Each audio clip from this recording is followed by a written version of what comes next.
ପିଲାମାନେ ବିକିରଣ ପ୍ରଦୂଷଣ ଆଜି ପଢିବା। ବିକିରଣ ପ୍ରଦୂଷଣ ମାନେ ରେଡିଓ ଆକ୍ଟିଭ ପଲ୍ୟୁସନ। ମାନେ ଏଇ ପଲ୍ୟୁସନଟା ଆଗରୁ ନଥିଲା ପିଲାମାନେ। ବର୍ତ୍ତମାନ ଯୋଉ ବ୍ୟବହାର ବିଭିନ୍ନ ପ୍ରକାର ଯାନ୍ତ୍ରିକ ବ୍ୟବହାର ଆମେ କରୁଛେ, ତ ତାର ଯୋଉ ବିକିରଣ, ତାର ଯୋଉ ରେଡିଓ ଆକ୍ଟିଭ ପ୍ରଦୂଷଣ ହେଉଛି ତା ବିଷୟରେ ଆମେ ପଢିବା। ତେଣୁ ଏଇଟା ଗୋଟେ ତେଜସ୍କ୍ରିୟ ବସ୍ତୁର ବିକିରଣ। ତେଜସ୍କ୍ରିୟ ବସ୍ତୁର ବିକିରଣ ଯୋଉଟା କି ପରିବେଶକୁ ପ୍ରଦୂଷଣ କରୁଛି। ଏହାର ପ୍ରଭାବରେ କ'ଣ ହେଉଛି ନା ଜୀବଜଗତ ପ୍ରଭାବିତ ହେଉଛନ୍ତି। ଆମେମାନେ ପ୍ରଭାବିତ ହେଉଛି କେମିତି ନା ଆମକୁ କର୍କଟ ରୋଗ, ବିଶେଷ କରି ଏଇ ଯେଉଁ ବିକିରଣ ପ୍ରଦୂଷଣ ଦ୍ୱାରା କର୍କଟ ରୋଗ ବଢ଼ି ବଢ଼ି ଚାଲିଛି। କ୍ୟାନ୍ସର ପରି ଭୟଙ୍କର ରୋଗ ବୃଦ୍ଧି ହେଇ ହେଇ ଚାଲିଛି। ଆଉ ଜେନେଟିକ୍ ଡିଜିଜ୍ ମାନେ ଅନୁବଂଶୀୟ ରୋଗ ସବୁ ହେଉଛି। ଏହା ଜୀବକୋଷ ମଧ୍ୟରେ ପ୍ରବେଶ କରିକି ଜୀବକୋଷରେ ଥିବା ଡିଏନ୍ଏକୁ ବିକୃତ କରୁଥାଏ, ନାଇଁକି? ତେଣୁ ସମସ୍ୟା ସୃଷ୍ଟି କରିଛି। ବିକିରଣ ପ୍ରଦୂଷଣର ଉତ୍ସ କ'ଣ? ଦେଖ ପିଲାମାନେ, ପ୍ରଥମ ଉତ୍ସ ହେଉଛି ପ୍ରାକୃତିକ ଉତ୍ସ। ଭୂପୃଷ୍ଠର ବିକିରଣ। ପୃଥିବୀର ଭୂତଳ ହେଉଛି ପ୍ରାକୃତିକ ବିକିରଣର ମୁଖ୍ୟ ଉତ୍ସ। ମାଟି ତଳେ ସଞ୍ଚିତ ହୋଇଥିବା କ'ଣ ନା ୟୁରାନିୟମ୍, ଥୋରିୟମ୍ ମାଟି ତଳେ ଅଛି। ତେଣୁ ଏଗୁଡ଼ିକ ପ୍ରାକୃତିକ ପ୍ରକ୍ରିୟାରେ ଅବକ୍ଷୟ ହୋଇକରି ଆୟୋନାଇଜିଂ ବିକିରଣ ସୃଷ୍ଟି କରିଥାଏ। ଦ୍ୱିତୀୟରେ, ମହାଜାଗତିକ ରଶ୍ମି।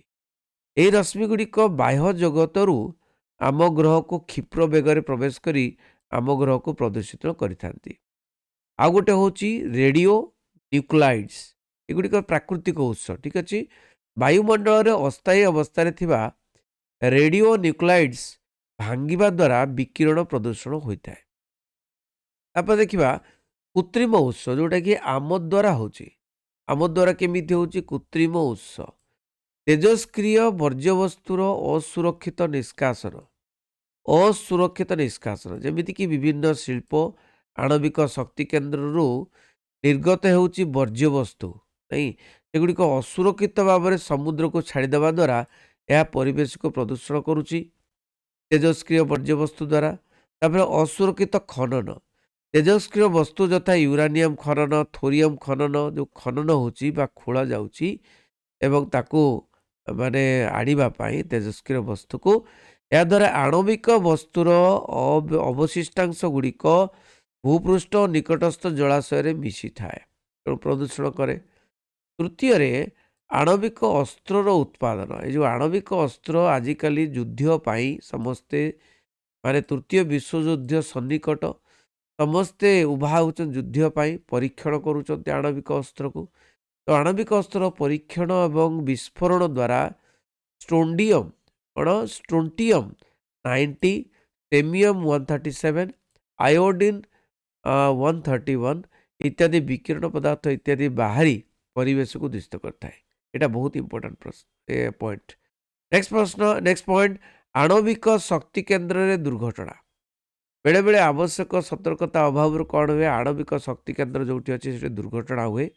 1986 ମସିହାରେ ରୁଷିଆର ଚେର୍ନୋବାଇଲରେ ନ୍ୟୁକ୍ଲିୟର ଶକ୍ତି କେନ୍ଦ୍ରରେ ଏପରି ଏକ ଦୁର୍ଘଟଣା ଘଟିଥିଲା। ଏଥିରେ ନିର୍ଗତ ତେଜସ୍କ୍ରିୟ ବିକିରଣ ଦ୍ୱାରା ଶହ ଶହ ଲୋକ ମୃତ୍ୟୁ ମୁଖରେ ପଡ଼ିଥିଲେ। ଅନେକ କର୍କଟ ରୋଗ, କ୍ୟାନ୍ସରରେ ଆକ୍ରାନ୍ତ ହୋଇଥିଲେ। 5 ନମ୍ବର ପଏଣ୍ଟ ହେଉଛି ଆଣବିକ ଅସ୍ତ୍ରର ବ୍ୟବହାର। ଏ ଯେଉଁ ଆଣବିକ ଅସ୍ତ୍ର ବ୍ୟବହାର ହେଉଛି ଯୁଦ୍ଧ ସମୟରେ, କ୍ଷେପଣାସ୍ତ୍ର ଛଡ଼ାଯାଉଛି, ପରମାଣୁ ବୋମା ଛଡ଼ାଯାଉଛି। ବୋମାର ବିସ୍ଫୋରଣ ଦ୍ୱାରା ପ୍ରବଳ ମାତ୍ରାରେ ସୃଷ୍ଟି ହେଉଥିବା ନ୍ୟୁକ୍ଲାଇଡ୍ସ ବାୟୁ, ଜଳ, ମାଟିକୁ ପ୍ରଦୂଷଣ କରୁଛି। 6 ନମ୍ବରରେ, ବିକିରଣ ଚିକିତ୍ସା। କର୍କଟ ପରି ମାରାତ୍ମକ ରୋଗର ଚିକିତ୍ସା ସମୟରେ ବ୍ୟବହୃତ ଆଣବିକ ଆଇସୋଟୋପସ୍କୁ ସତର୍କତାର ସହ ଯତ୍ନବାନ ହୋଇ ବ୍ୟବହାର ନ କଲେ ଏହା ପରିବେଶରେ ମିଶି ପରିବେଶକୁ ଦୂଷିତ କରୁଛି। ଆମେ ବ୍ୟବହାର କରୁଥିବା ବିଭିନ୍ନ ପ୍ରକାର ଇଲେକ୍ଟ୍ରୋନିକ୍ ଦ୍ରବ୍ୟ, ଦେଖ ପିଲାମାନେ, ଯେଉଁ ମୋବାଇଲ ବ୍ୟବହାର କରୁଛ କିମ୍ବା ଟିଭି ବ୍ୟବହାର କରୁଛ, ମାଇକ୍ରୋଓଭେନ୍ ବ୍ୟବହାର କରୁଛ, ଏଗୁଡ଼ିକରୁ ବିଦ୍ୟୁତ୍ ଚୁମ୍ବକୀ ବିକିରଣ ସୃଷ୍ଟି କରିଥାଏ। ସେଇଥିପାଇଁ ମୋବାଇଲକୁ ପାଖରେ ଧରି ଶୋଇବ ନାହିଁ। ବହୁତ ପିଲା ମୋବାଇଲକୁ ତକିଆ ତଳେ ଦେଇକି ଶୋଇପଡ଼ନ୍ତି କିମ୍ବା ମୁଣ୍ଡ ପାଖରେ ଦେଇକି ଶୋଇପଡ଼ନ୍ତି। ମୋବାଇଲକୁ ଟିକେ ଦୂରରେ ରଖିବ। ମୋବାଇଲର ବିକିରଣ ଆଜିକାଲି ବହୁତ ବଡ଼ ବିପଜ୍ଜନକ। ବିକିରଣ ପ୍ରଦୂଷଣରୁ ପ୍ରଭାବ। ତେଣୁ ବିକିରଣ ପ୍ରଦୂଷଣ ଯେଉଁ ହେଉଛି ତେଜସ୍କ୍ରିୟ ବିକିରଣ ତାର ପ୍ରଭାବରେ ଡିଏନ୍ଏରେ ଅବାଞ୍ଛିତ ପରିବର୍ତ୍ତନ ଘଟୁଛି, ମ୍ୟୁଟେସନ୍ ଘଟୁଛି। କର୍କଟ ରୋଗ ହେଉଛି ମାରାତ୍ମକ ରୋଗ ଲୋକମାନଙ୍କ ଭିତରେ ବଢ଼ି ବଢ଼ି ବଢ଼ି ଚାଲିଛି। ଅଣ୍ଡକୋଷ ବା ଟେଷ୍ଟିସ୍ ବା ଡିମ୍ବକୋଷ ବା ଓଭାରିରେ ଥିବା ଡିଏନ୍ଏର ଅବାଞ୍ଛିତ ପରିବର୍ତ୍ତନ ଯୋଗୁଁ ତ୍ରୁଟିଯୁକ୍ତ ଶୁକ୍ରାଣୁ ବା ସ୍ପର୍ମ, ଡିମ୍ବାଣୁ ବା ଓଭମ୍ ସୃଷ୍ଟି ହେଉଛି। ତେଣୁ ତୃତୀୟରେ ଦ୍ୱିତୀୟ ବିଶ୍ୱଯୁଦ୍ଧ ସମୟରେ ଆମେରିକା ଜାପାନର ହିରୋସୀମା ଓ ନାଗାସାକି ସହର ଉପରେ ଯେଉଁ ପରମାଣୁ ବୋମା ପଡ଼ିଥିଲା ତାର ପ୍ରଭାବ ଆଜି ପର୍ଯ୍ୟନ୍ତ ବିକଳାଙ୍ଗ ଛୁଆ ଜନ୍ମ ନେଉଛନ୍ତି।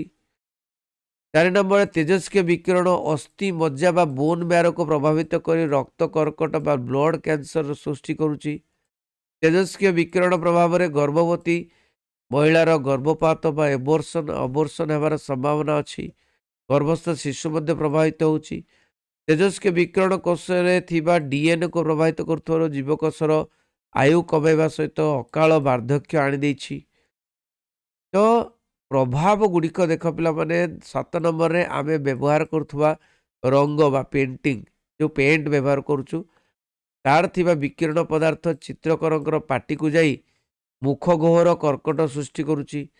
ବିକିରଣ ପ୍ରଦୂଷଣର ପ୍ରଭାବରେ ଉଦ୍ଭିଦ ବିଭିନ୍ନ ପ୍ରକ୍ରିୟା ଯଥା ଆଲୋକ ସଂଶ୍ଳେଷଣ, ଫଟୋସିନ୍ଥେସିସ୍, ଖାଦ୍ୟ ଜଳର ପରିବହନ, ଟ୍ରାନ୍ସପୋର୍ଟ ଆଉ ଫୁଡ୍ ଆଉ ୱାଟର, ପ୍ରଜନନ, ରିପ୍ରଡକ୍ସନ୍ ଇତ୍ୟାଦି ବାଧାପ୍ରାପ୍ତ ହେଉଛି। ତେଜସ୍କ୍ରିୟ ବିକିରଣର ପ୍ରତ୍ୟକ୍ଷ ଭାବରେ ଚର୍ମ କର୍କଟ ରୋଗ ହେବାର ସମ୍ଭାବନା ହେଉଛି। ତେଜସ୍କ୍ରିୟ ବିକିରଣ ପଦାର୍ଥ ଗୁଡ଼ିକ ସମୁଦ୍ରରେ ପ୍ରବେଶ କରି ସେଥିରେ ଥିବା ଜୀବଜଗତ ଉପରେ ପ୍ରଭାବ ପକାଉଛି।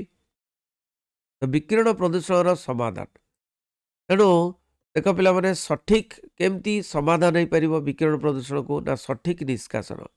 ତେଜସ୍କ୍ରିୟ ବର୍ଜ୍ୟବସ୍ତୁ ଯେତେବେଳେ ନିଷ୍କାସନ କରାଯାଉଛି ଏ ବର୍ଜ୍ୟବସ୍ତୁକୁ ବିଭିନ୍ନ ପ୍ରକ୍ରିୟାରେ ଉପଚାର ନିମନ୍ତେ ଉପଯୁକ୍ତ ପଦକ୍ଷେପ ନେବା ଉଚିତ।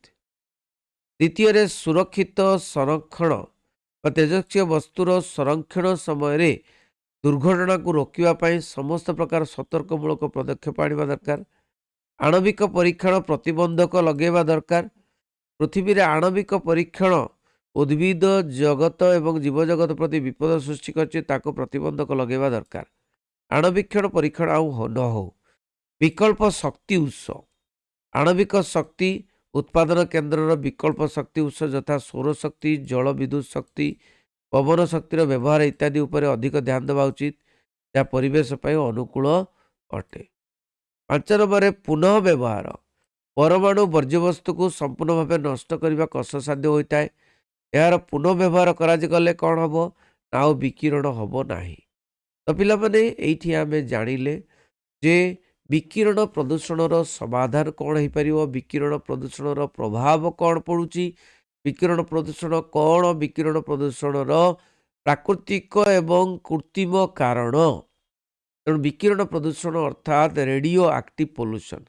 ରେଡ଼ିଓ ଆକ୍ଟିଭ୍ ପଲ୍ୟୁସନ୍ ବହୁତ ମାରାତ୍ମକ ଏବଂ କ୍ୟାନ୍ସର ଡିଜିଜ୍ ଓ କର୍କଟ ରୋଗ ପ୍ରତ୍ୟେକ ବର୍ଷ ବଢ଼ି ବଢ଼ି ଚାଲିଛି ଏବଂ ଡିଏନ୍ଏକୁ ପରିବର୍ତ୍ତନ କରିଦେଉଛି। ତେଣୁ ଏଥିପ୍ରତି ମାରାତ୍ମକ କ'ଣ ଏଇ ବିକିରଣ ପ୍ରତି ସାବଧାନ ହେବାକୁ ପଡ଼ିବ, ଆମକୁ ସମାଧାନ କରିବାକୁ ପଡ଼ିବ। Thank you very much. ସମସ୍ତଙ୍କୁ ବେଷ୍ଟ ଅଫ୍ ଲକ୍। ସମସ୍ତେ ସେୟାର କରିବେ ଏହି ଭିଡ଼ିଓଟିକୁ। ବନ୍ଦେ ଉତ୍କଳ ଜନନୀ।